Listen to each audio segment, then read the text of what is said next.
કમેલા દરવાજા ટ્રાફિક ચોકી સામે જ ગેરકાયદેસર પાર્કિંગનો આતંક, અધિકારીઓની આંખો બંધ.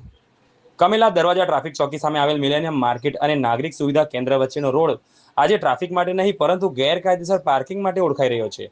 રોડ પર ખુલ્લેઆમ 2 વ્હીલર, 3 વ્હીલર, 4 વ્હીલર અને લોડિંગ વાહનોનો કબજો જામ્યો છે, જેના કારણે રોજિંદો ટ્રાફિક ઠપ થઈ જાય છે. ચોંકાવનારી વાત એ છે કે આ સમગ્ર ગેરવ્યવસ્થા ટ્રાફિક ચોકીના નાક નીચે ચાલી રહી છે. અનેક વખત સ્થાનિક લોકોએ ટેલિફોન દ્વારા રૂબરૂ જઈને તેમજ લેખિત અરજીઓ આપીને રજૂઆત કરી હોવા છતાં જવાબદાર અધિકારીઓ દ્વારા માત્ર આંખ આડા કાન કરવામાં આવી રહ્યા છે. પ્રશ્ન એ છે કે આખરે કોની રહેમ નજર હેઠળ આ ગેરકાયદેસર પાર્કિંગ ધમધમી રહ્યું છે. સ્થાનિકોમાં ભારે રોષ ફાટી નીકળ્યો છે. લોકોનો આરોપ છે કે જો સામાન્ય નાગરિક 2 મિનિટ વાહન ઊભું રાખે તો તરત દંડ વસૂલાય છે.